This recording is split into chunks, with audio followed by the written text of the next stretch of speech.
Okay, Megovanen everyone, and welcome to a comparison video of Damsel uh, and The Princess. Damsel is a Netflix original film, and Damsel is a Hulu one, but they took it off from Hulu for whatever reason. I don't know why, but then you can still watch it on YouTube. There's like I don't know where you go to, but there's if you just look it up, there's a like a YouTube movie thing, and you could watch a lot of movies with ads. Okay, and but I think it's going to go just a little bit beyond that too, because I want to compare um, the Lord of the Rings and Hobbit films as well compared to the Lord of the Rings Rings of Power TV series. I guess just briefly talk about that. And then same thing with the Willow movie and then the Willow series, which Disney pulled that. But I think Rings of Power, sadly, is getting a season 2. I didn't watch it all, but I've seen enough, and I didn't like it. But with Damsel and The Princess, both of these, I think, they're very good. They're very good films, and they're worth watching. I mean, I feel The Princess has quite a bit more action. It seems to be more rooted in reality. I didn't see any mysticism or anything supernatural or magic involved. A lot of martial arts, because when she was young, that's Joey King's character, she trained with a couple of Chinese servants that stayed in the castle, and that's how she knows martial arts. Okay, and the thing about this, you have and I can't remember his name, but he played Howard Stark in the first Captain America film. But that, it doesn't matter. That guy. I'm more familiar with like older actors, like from more my time, I guess. But I want to say his name had Cooper in the end, but I'm not too sure. Doesn't matter. But he's the villain in there. Olga Kurylenko, I think is her name. She was a Bond girl. She was also in, I think it's called, it stars Michael Fassbender. It wasn't The Last Legion. I don't think it was that, but she starred in. I don't do any. Sometimes I will do some research, but like if I'm gonna get a Blu-ray or something. But this one was just literally spur of the moment, just going by memory. But Olga starred in there, and she was like a bad woman in there. But in here, she is being forced to marry the Howard Stark actor, and she doesn't want to do it because he wants to rule like with an iron fist, I suppose. And she's at the top of the castle, and the whole thing is she has to work her way down, fighting waves of enemies at a time. There are parts where it's almost like she fights a boss, like at certain parts, and along the way she picks up an ally, which was her old mentor, the Chinese, her Chinese mentor, and she has to work her way down to defeat the Howard Stark actor and Olga Kurylenko, and a lot of martial arts to be had. The whole thing about that too is the king, which is Joey King's father. I guess he expected her to just be, your typical princess, not a warrior. She doesn't qualify for an heir, which is as an heir, so that's why she has to marry this guy, and then they can make a baby, and the guy that she marries will be the king, but then she refused to marry the Howard Stark actor because he was, I don't know, she just didn't want to do it, but then he was an asshole about it and came back with an army and overthrew the king, and that's how this whole thing started. Okay? And Damsel is more like, it stars Way Winstone as well, but her name is Elodie. Yeah, her name I remember for some reason. This one stars, Millie Bobby Brown, and just like with that one, she's got to marry, but it's like for position and for money. There's like an agreement. Way Winstone is her father, right?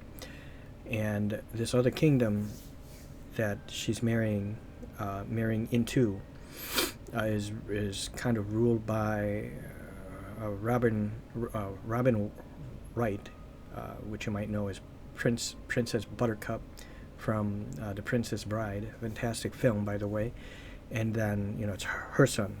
But the whole thing is they have like this cult thing going on where they sacrifice the princesses that he marries, and even the prince himself is in on it, to a dragon in this pit that they take them up to when they get married. It's kind of like a ritual thing that you go through, and that is the plot of that. And she gets tossed in there, miraculously survives the fall. They all do for some reason. I guess you could say the cobwebs stop the fall, but that's it's a fantasy film. And of course there's a dragon at the bottom of that, voiced by Shwari Agdashalo. I don't know how to pronounce that last name, but she has a very distinct voice. You might remember her from the stoning of Soroyo B or something like that. The stoning of Soroyo B or something like that. She was in Punisher. She was in Renfield. Just a good number of stuff she's been in. Okay, and she was also the voice of, I think her name was it Tali? I think it was Tali in Mass Effect, starting with Mass Effect 2 and 3 possibly. She was a voice of the mother or grandmother or something. But a very distinct voice she has. And the thing is with Elodie, Millie Bobby Brown's character, she has to survive being in this pit, not only from just lack of food and just I think there might have been traps, or just it's a cave, so there are pits and sharp things in there that she could slip on and roll down and get and break her neck or something. There's also a dragon in there, so she has to contend with that and find a way out. That's what that is about. So she doesn't really fight waves of army, although she's wielding a sword here. I think like not until the end she has to kind of fight, I think, when she gets out. Kind of been a while since I've seen it now, but I want to see it again.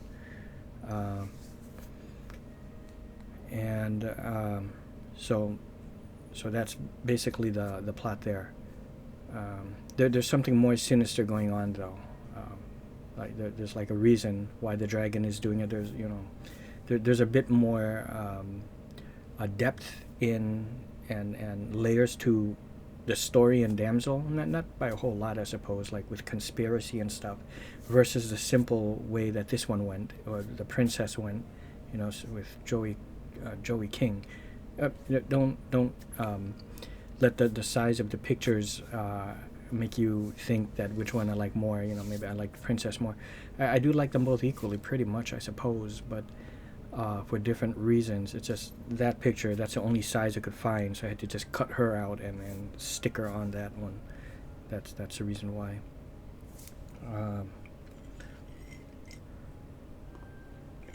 Okay, so whereas Princess is more of straight up fighting, almost like a reverse Game of Death starring Bruce Lee, the last 20 minutes of it, where Bruce Lee has to fight his way up the pagoda to the final end boss, and when he defeats the final opponent, gets like some kind of enlightenment or something like that, she has to work her way down the pagoda, or in her case the castle, that kind of thing. And it's just a straight up action flick. In a way it's almost like a kung fu flick, whereas Damsel, it does have fantasy elements, but it's not really, it's action, a lot more fantasy elements, but it's more of like the Castaway, starring Tom Hanks, the Castaway of sword and sorcery fantasy films, that kind of thing. It's a story about survival. Okay, now let's talk about quickly with Millie Bobby Brown's acting chops.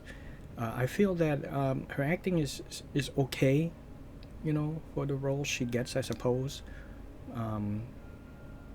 The other thing I've really seen her in, besides Stranger Things and this one, is her Enola Holmes, 1 and 2, and she seemed like she acted fine in there, so I suppose she's okay in there. In this one, she acted okay also, but she's not an extraordinary actress, People say she can't act outside of, her role in 11. That may be true. I think maybe she doesn't have like a whole lot of depth to what she can do, I suppose. I think just she can't just play any role, I think, Oh, no, I've seen her in like one of those Godzilla films, right? So she was in that. So that's what I'm talking about. There she just acted just okay at best, like mediocre at best. Not bad, but not good or great. So that's what I'm talking about. Typical roles like that. So she's fine in other things, but it depends on the role, I guess. Joey King, again, it's almost like the same thing.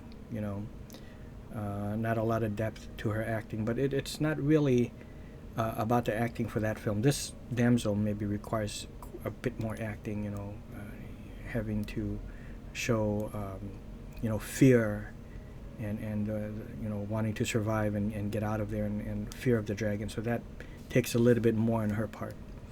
But I do recommend both. Okay. Now, just very quickly, I'll touch up on, and I'm going to use the word again. It's woke, because the word woke, not necessarily with those, the WOKE.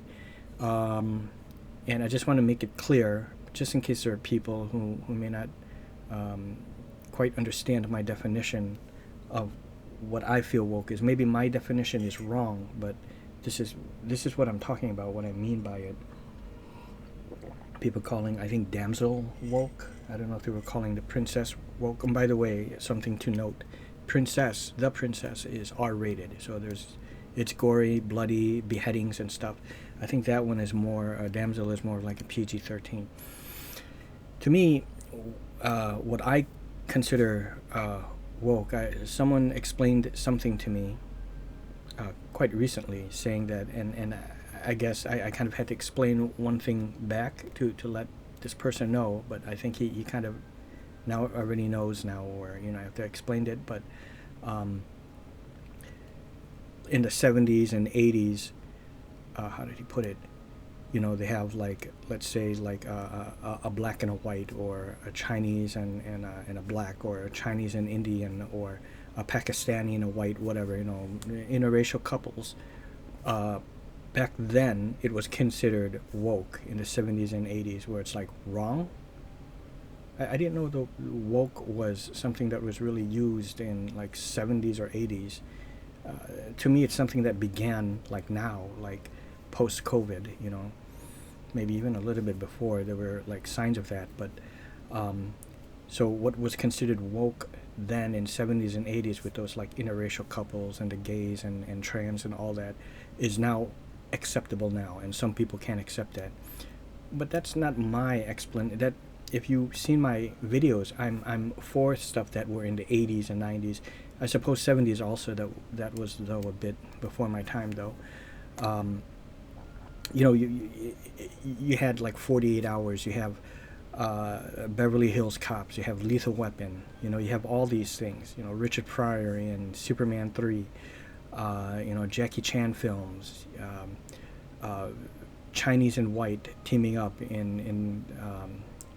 the Shanghai nights, Shanghai noon, and then a black and a Chinese, in the rush hours. So to me, those were just normal. I think for him, what he explained to me, how it was considered woke then is now acceptable now. I think my meaning is reverse.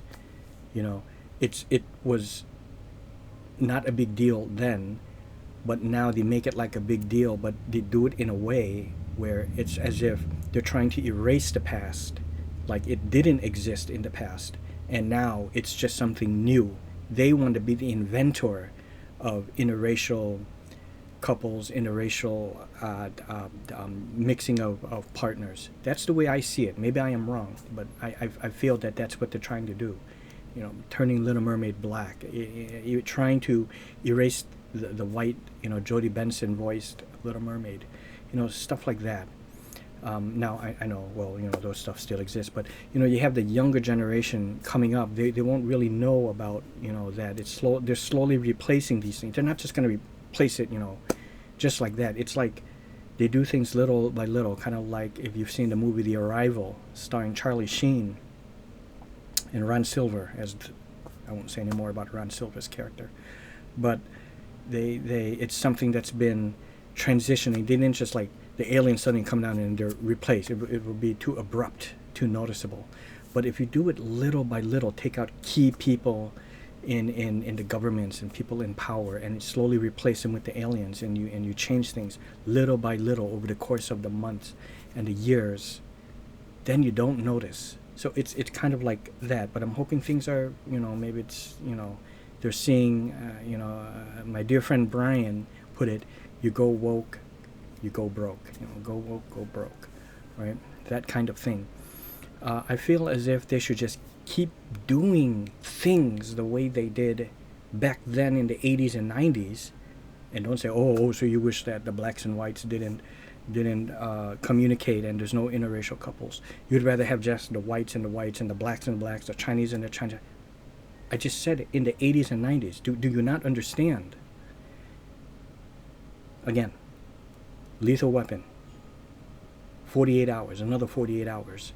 The Color Purple, I've seen that one. It's fine. It's it's not my type of a film, but I've seen it. It's good. What was the one with Dwight Schultz and I think it was Whoopi Goldberg? I think it was called something in Mississippi. And Dwight Schultz, wasn't he a racist fuck? So, that kind of thing. So you're talking about like, I didn't say I want things to go back to how it was in like the 1700s or 1800s. No, the 80s and 90s, when the integration of these things, of the the blacks, the whites, the Asians, were natural, and you can get away with jokes. Someone put up a clip of a Clint Eastwood film, Gran Torino, I think it was called, right? Gran Torino, not Turismo, but Gran Torino. So not one of his dirty, hairy, older day ones, but I'll talk about one of those specifically in a moment. And he's very racist, and he's using gooks, chinks, and all kind of racist stuff.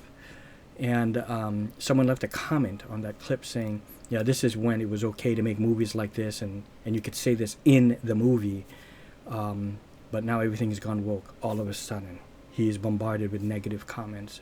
He goes, "It's woke," and everyone's hating on him. But they don't understand what he's trying to say when he's, they're saying, like, you don't understand woke, and woke, how is this woke? There's nothing woke, It makes sense for his character to be like that, because he was in another time. He was in the war against the Japanese and all that. What he's saying is, if you try to make that now, they're going to edit it in some way or not allow it. There are censoring. You know how Walmart, there was a time, and maybe they still do it, I don't know, but they censor their CDs and censor their movies, a family-friendly edition. Edited version of maybe a Dre album or an Eminem, but why carry it in the first place, So that's what I'm talking about. They're censoring things now. Just keep things the way they are, and it's just a movie, and it's all in good fun. Dirty Harry, there's a part where, because he's Dirty Harry, it's like, why did they call you Dirty Harry? And it will not use these terms because, Um, it's, you know, other than gooks and chinks, you know, I guess, you know, if you're the same race, you know, it's okay for you to say that, or you can say it in song, as they say, you know, when in these rap songs, you know, I like to rap to rap music because, you know, I sing along with all kinds of music. One day, one moment, I'm singing along to Under the Sea. Next minute, I'm singing along to I'm a Psycho by D12 and Eminem with Be Real on there, or, you know, like with Bizarre, I'm not a racist, I just hate whites, fags and dykes, blacks and transvestites, right?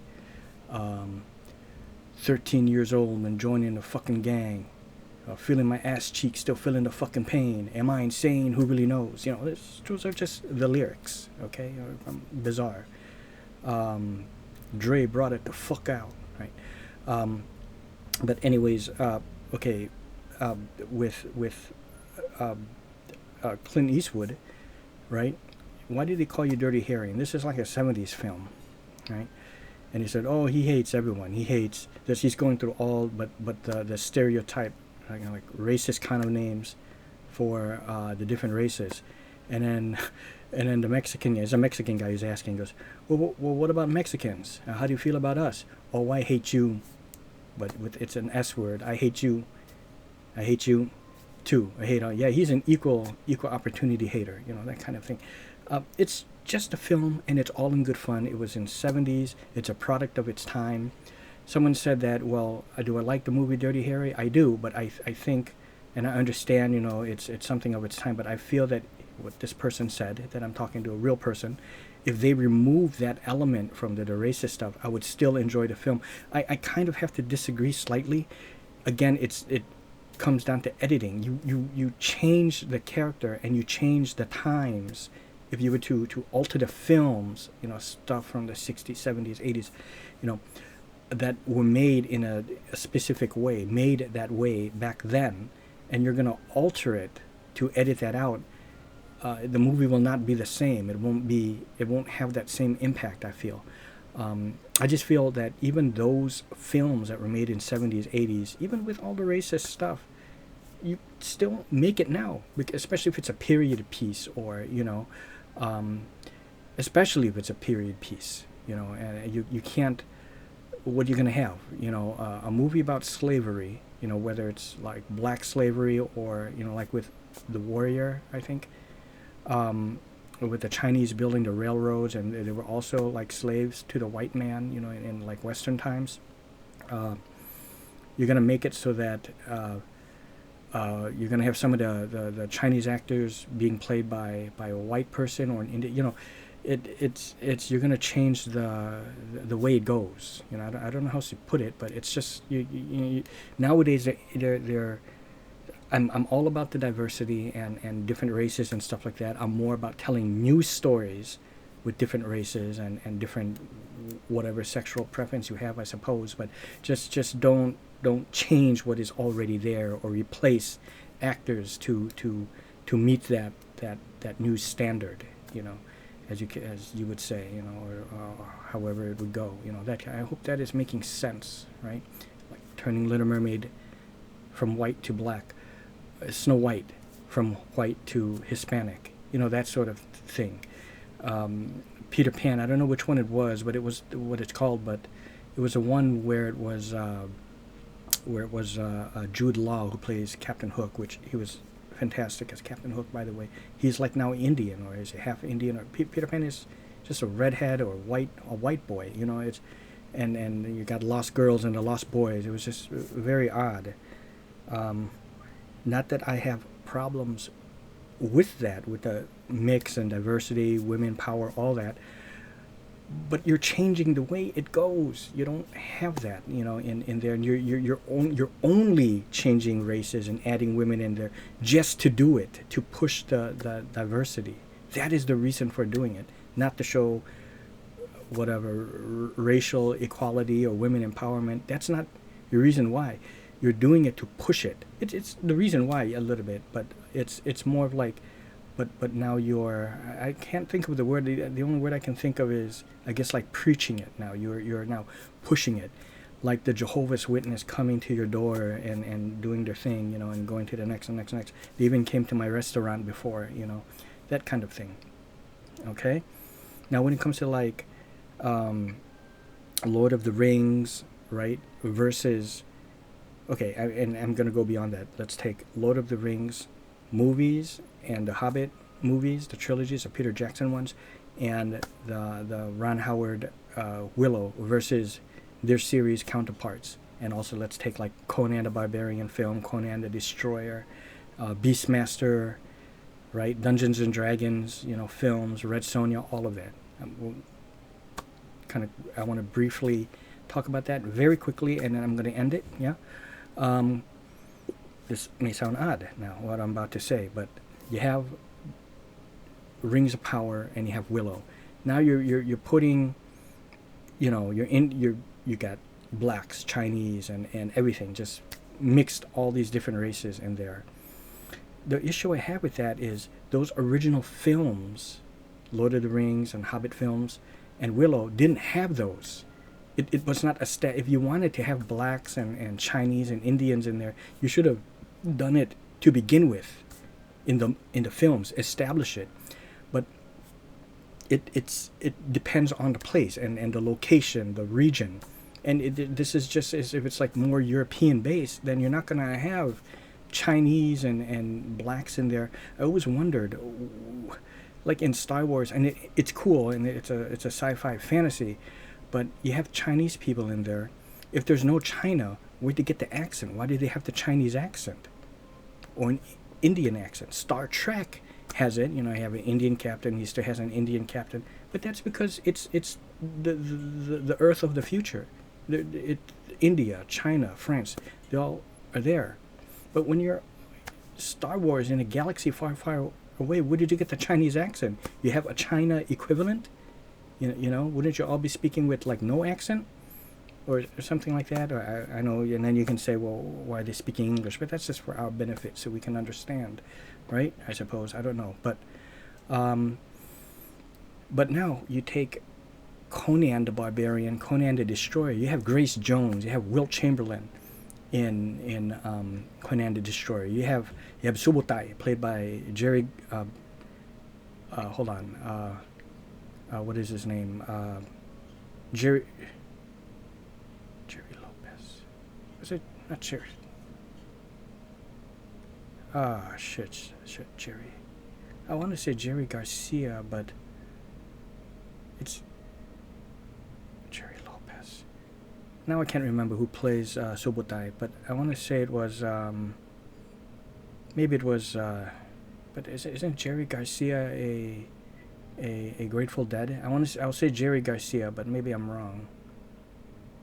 Or was it Jerry Lopez? Well, anyways, he's, you know, he's supposed to be, you know, Subotai, Asian, right? Maybe the actor is mixed. I don't know. You have Mako as the wizard, you know, Chinese. So that one is established already. You have different races. You know, just like with D&D, there's multiple races of people who play the game. The characters in those films are all different races, you know. The Beastmaster, you have the Good Times guy, what is his name? He played Seth, I believe, right? Seth. How come I can't remember his name? Oh, John Amos. What's his name? John Amos, who played he's a black guy from, was it like Good Times? He played Seth in the first Beastmaster.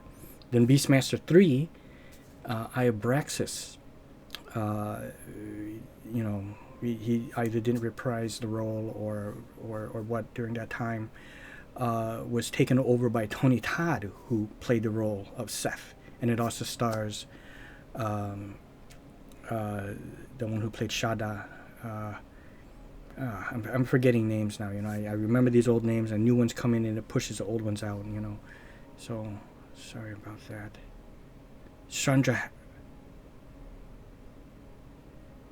Hess. I think her name is Sandra Hess, who played, you can look it up yourself to see I'm correct. I think her name is Sandra Hess, and she played Shada in Eye of Braxis, Beastmaster 3. She was also Baron von Strucker's daughter in the David Hasselhoff Agents of S.H.I.E.L.D., Nick Fury, that made for television or made for cable, whatever, movie. She was in that one. Sandra Hess, right? But see, those are established. You have different races for those films, for that franchise. Willow did not have that. Lord of the Rings and Hobbit did not have that. Now, especially now with Lord of the Rings, Rings of Power, it's a prequel.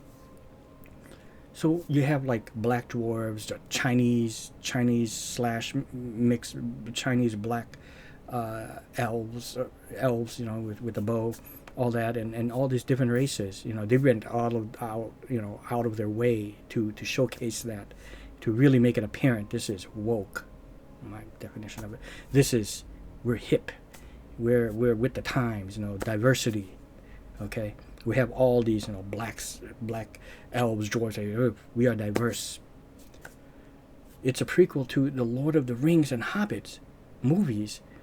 Now you watch the Hobbit, and where the races go? And I'm talking about not the races of elves and dwarves, but the real, where the Chinese people go, where the blacks and the Indian, they're gone. But now I hear that they want to try to remake Lord of the Rings and Hobbit movies so it can be more aligned with the Rings of Power. No, you should have made the Rings of Power align more with the films. It's just like it becomes like a George Lucas type thing with the special editions and the despecialized edition, with the original trilogy with Mark Hamill and Harrison Ford, and then the Hayden Christensen and Ewan McGregor, prequels and all that. Now I have to say, I've seen 2 episodes of The Acolyte, Star Wars Acolyte. I think the fighting and the gung fu is fine. I don't really see any woke stuff in there, unless you consider female protagonists being woke.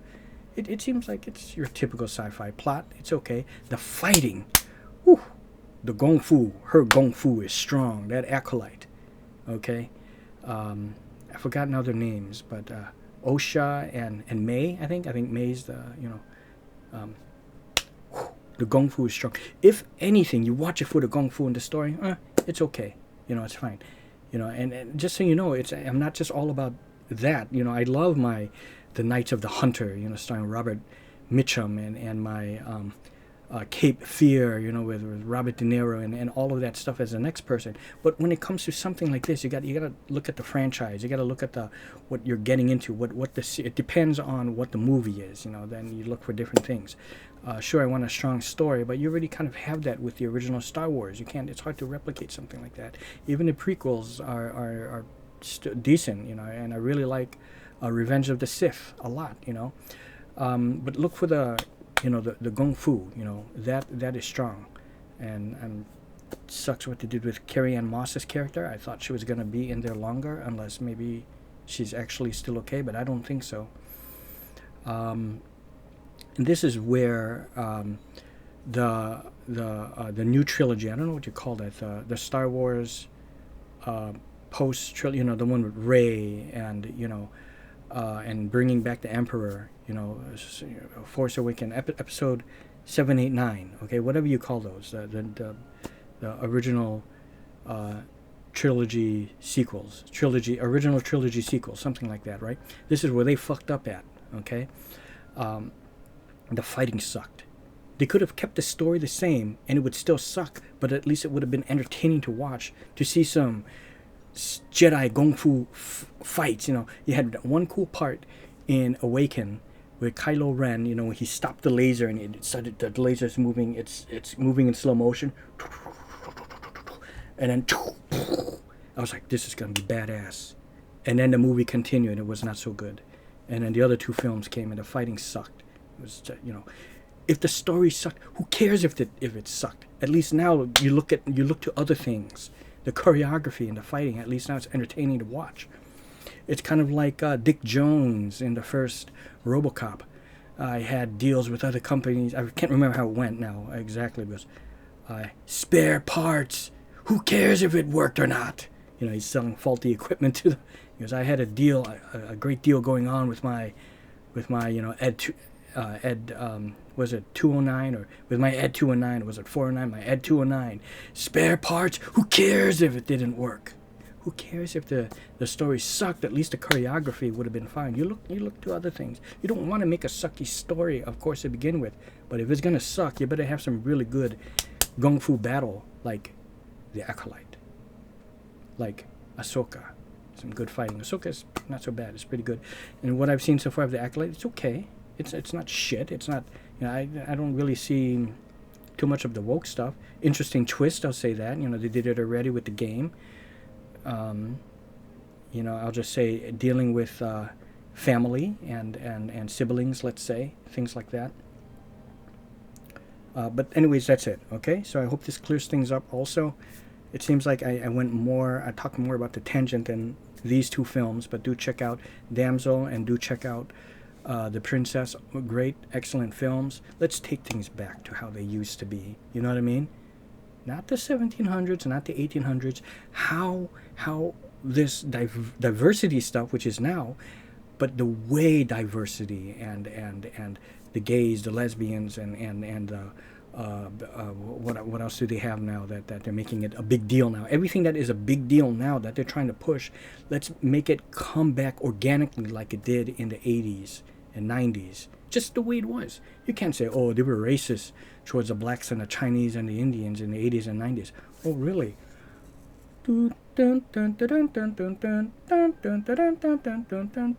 Acts of Folly, right? Right? All right, listen up, you honkies. Huh? This is your worst fear.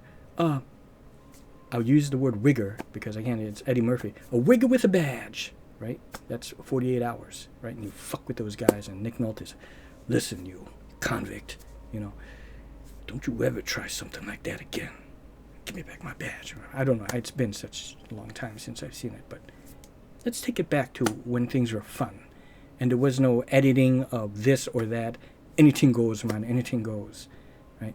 Just like back in my Funkoland years, with Slater Lewis would be coming by to visit, and I was assistant manager there, and he's always bringing all these European imports of games, and there's a game called Driver, right? And he's always like, yeah, this is the British version, British version of Driver.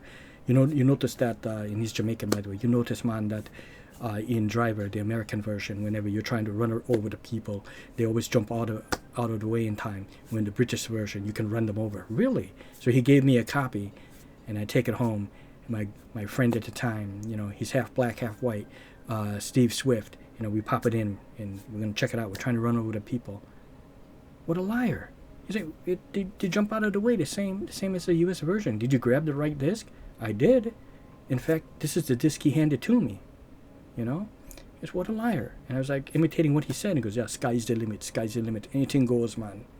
Let's keep it to how it was in the 80s and 90s, where anything goes. Okay, so that's it. Hope you all enjoyed, and see you.